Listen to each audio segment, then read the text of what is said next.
nobody tells you about rock bottom. It's not the fall that changes you. It's the silence that follows. That moment when you're lying there in the dark and you realize no one's coming to save you. Not your friends, not your family, not some magical opportunity. Just you and the wreckage of everything you thought you were. And in that silence, you have two choices. You can wait to die, or you can become someone else entirely. I chose the second option, and it cost me everything I used to be. Let me tell you something they don't put in motivational posters. Pain is the only teacher that doesn't care if you're ready for the lesson. It doesn't ask permission. It doesn't give you a syllabus or a course outline. It just shows up at 3 a.m. when you can't sleep because the bills are piling up and your bank account looks like a bad joke. It shows up when the person you loved walks away without looking back. It shows up when you look in the mirror and don't recognize the exhausted stranger staring back at you.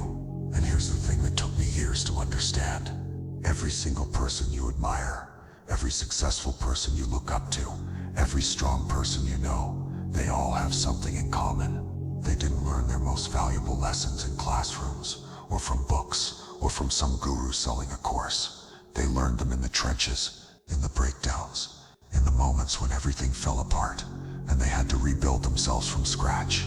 But let's get real for a second. This isn't going to be one of those speeches where I tell you that everything happens for a reason, or that your pain has a purpose. Sometimes life just hits you in the face, because that's what life does. There's no cosmic lesson, there's no divine plan, there's just you, trying to figure out how to keep breathing, when your lungs feel like they're full of concrete. I was 27 when my world collapsed. Not dramatically, not all at once. It was slow, like watching a building crumble in slow motion. I had a job I hated, a relationship that was dying, but neither of us had the courage to pull the plug. Debt that kept me awake at night, and this growing feeling that I was watching my life happen to someone else. You know that feeling? When you're going through the motions, but you're not really there. When you're smiling at work, but inside you're screaming. When you tell people you're fine, because it's easier than explaining that you feel like you're drowning in shallow water. I remember the exact moment everything changed. It wasn't dramatic. I was sitting in my car in a parking lot at 11 p.m., too afraid to go home, because home felt like a cage. I was eating cold food from a drive-thru, scrolling through social media, looking at everyone else's highlight reel, and feeling like the biggest failure on the planet. And then my phone rang. It was my mom. She needed money. Again. And I didn't have it. Again. And for the first time in my life, I had to say no to someone I loved because I literally had nothing left to give. The call ended. The silence came back. And I just sat there in that parking lot and realized something that changed everything. No one was gonna fix this. No one was coming. There was no Deus Ex Machina, no sudden inheritance, no opportunity that was going to fall from the sky. It was just me, my choices, and the consequences of years of living on autopilot. And I had two options. I could keep doing what I was doing and watch my life slowly fade into mediocrity and regret, or I could burn it all down and build something new. Listen, here's what they don't tell you about change. It's not inspirational. It's not beautiful. It's ugly and messy and terrifying. I didn't wake up the next day with some newfound confidence. I woke up feeling sick to my stomach because I knew what I had to do, and I knew it was going to hurt. I ended the relationship, not because I didn't care, but because we were both drowning and holding on to each other was just pulling us both under faster.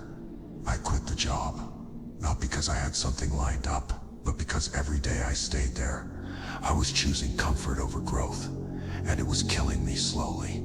I cut ties with people who I thought were friends, but who really just wanted someone to validate their own mediocrity. And then came the hard part. The part where you're standing in the ruins of your old life, and you have no idea how to build a new one. The part where you wake up every morning with this crushing anxiety because you've destroyed your safety net, and now you're in free fall. The part where everyone who said they supported you suddenly gets real quiet because they're watching you fail in real time. I had had nights where I couldn't afford to eat. Mornings where I woke up on a friend's couch, feeling like the biggest loser alive. Days where I sent out dozens of applications and got nothing but silence or rejection. Moments where I wanted to call my ex and beg her to take me back because being miserable together felt better than being terrified alone. But here's the thing about rock bottom. Here's the thing nobody tells you. When you've lost everything, when you've stripped away all the comfortable lies you told yourself, when you're standing there naked and raw and broken, something interesting happens. You start to see things clearly for the first time in your life. Pain became my mentor, not metaphorically, actually. Because pain doesn't lie to you. It doesn't tell you what you want to hear. It shows you exactly where you're weak, where you're making excuses, where you're being a coward. Every rejection taught me something. Every failure showed me where I needed to improve. Every sleepless night forced me to get honest about what I actually wanted versus what I thought I was supposed to want. And slowly, piece by piece, I started to rebuild. But not the old version of me. That person was dead. I was building someone new, someone harder, someone who didn't need external validation to feel valuable. Someone who could sit with discomfort without running away. Someone who understood that security is an illusion, and the only real safety comes from knowing you can survive anything. I started waking up at 5 a.m., not because some productivity guru told me to, but because I couldn't sleep anyway, and I figured I might as well use that anxiety for something productive. I started learning skills that scared me. I started applying for opportunities I wasn't qualified for. I started saying yes to things that made me uncomfortable, because comfort was what got me into this mess in the first place. And you know what happened? I failed. A lot. I got rejected more times than I can count. I embarrassed myself. I made mistakes that made me want to crawl into a hole and disappear. But here's the difference. This time, failure didn't break me, because I'd already been broken. I'd already survived the worst thing I could imagine, which was being trapped in a life I hated. Everything else was just noise. I learned that most people's limits aren't real limits. They're just the edge of their comfort zone. And the only way to expand that comfort zone is to keep pushing past it until the uncomfortable becomes familiar. I learned that discipline isn't about motivation or inspiration. It's about doing what needs to be done even when every fiber of your being wants to quit. Especially when every fiber of your being wants to quit. I learned that the people who succeed aren't smarter or more talented or luckier. They're just willing to endure more discomfort for longer periods of time. They're willing to bet on themselves when everyone else thinks they're crazy. They're willing to look stupid and fail publicly and keep going anyway. Let me tell you some things that might hurt to hear. Your circumstances aren't going to magically improve. The economy isn't suddenly going to get better. Your toxic family members aren't going to wake up one day and start supporting you. That person who left isn't coming back. The opportunities you think you missed aren't coming around again. But here's what you can control: your response, your effort, your standards, your willingness to endure short-term pain for long-term gain. And that's enough. It has to be enough, because it's all you've got. You want to know the real secret to success? It's not passion. Passion fades. It's not talent. Talent without work is nothing. It's not even intelligence. Some of the smartest people I know are broke and miserable. The real secret is this: you have to be willing to suffer, deliberately, intentionally. You have to choose the hard path when the easy path is right there. Because here's what I learned. There are two types of pain in this life: the pain of regret, and the pain of regret weighs 1,000 times more. The pain of discipline is waking up early when you're tired. It's studying when everyone else is partying. It's working when you don't feel like it. It's saving money when you want to spend it. It's going to the gym when your body hurts. It's having uncomfortable conversations. It's making hard choices. But the pain of regret, that's waking up at 40 and realizing you wasted the last 20 years.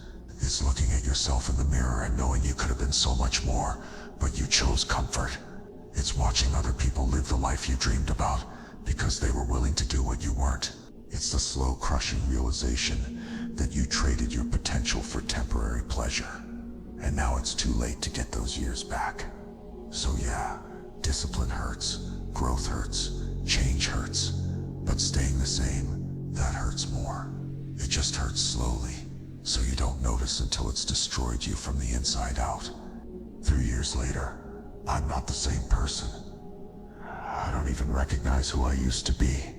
That guy who was afraid to take risks, dead. That guy who needed approval from everyone, gone. That guy who made excuses and blamed circumstances. I buried him in that parking lot 3 years ago. I'm not gonna tell you I'm rich now, or that I've achieved some massive success. That's not the point. The point is I'm free. Free from needing things to be easy. Free from needing people to understand me. Free from needing circumstances to be perfect before I take action. Free from the prison of my own excuses. I've failed at more things in the last 3 years than most people attempt in a lifetime, and every single failure taught me something. I've been rejected so many times, it doesn't even register anymore. Someone says no. Fine. Next. I've been broke. I've been uncertain. I've been scared. But I've never been stuck, because I learned that being stuck is a choice. The person I am now doesn't wait for motivation, doesn't wait for the right time, doesn't wait for perfect conditions. This person understands that action creates clarity, that movement creates momentum, that progress requires you to start before you're ready and figure it out as you go. I've built skills I never thought I could learn. I've had conversations I never thought I'd have. I've taken opportunities I never thought I deserved.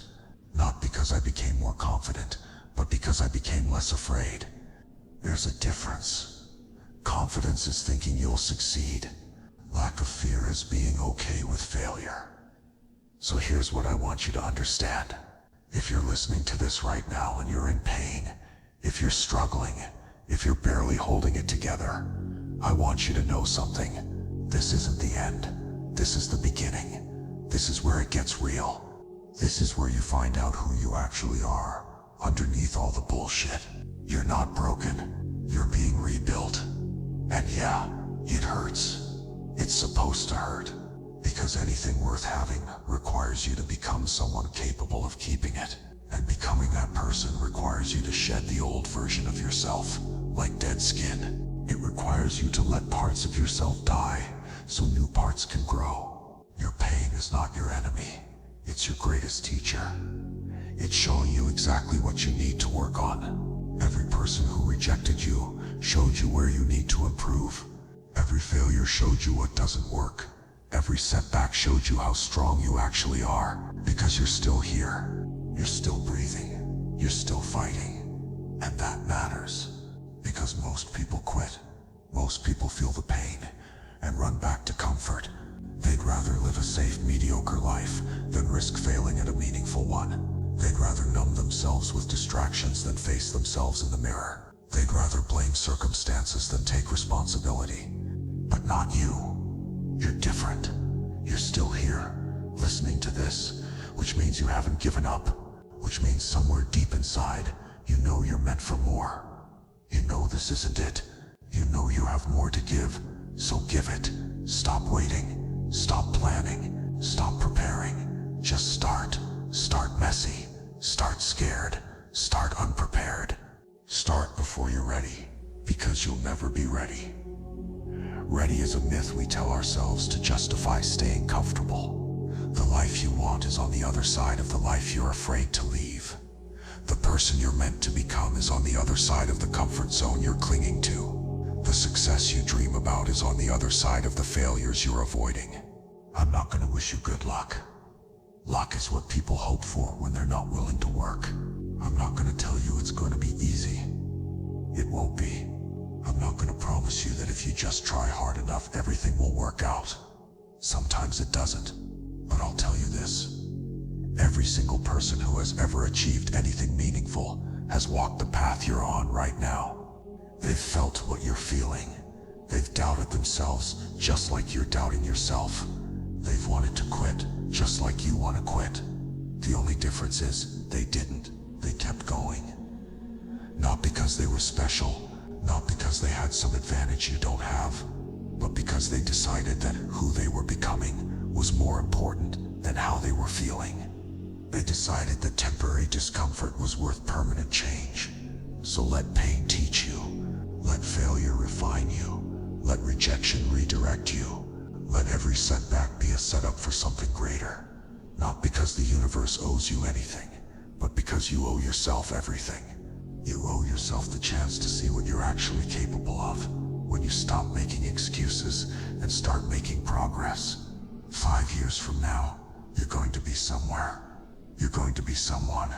The only question is, will you look back and be proud of the person you became? Or will you look back and wonder what could have been if you just had the courage to try? The choice is yours. It always has been. Stop giving your power to circumstances. Stop waiting for permission. Stop looking for a sign. This is the sign. Right now. This moment. This is where you decide. Who are you going to be? The person who let pain break them? Or the person who let pain build them? The person who played it safe and died with their potential still inside them? Or the person who bet on themselves and found out what they were really made of? Choose, and then prove it. Not tomorrow, not next week, not when things get easier.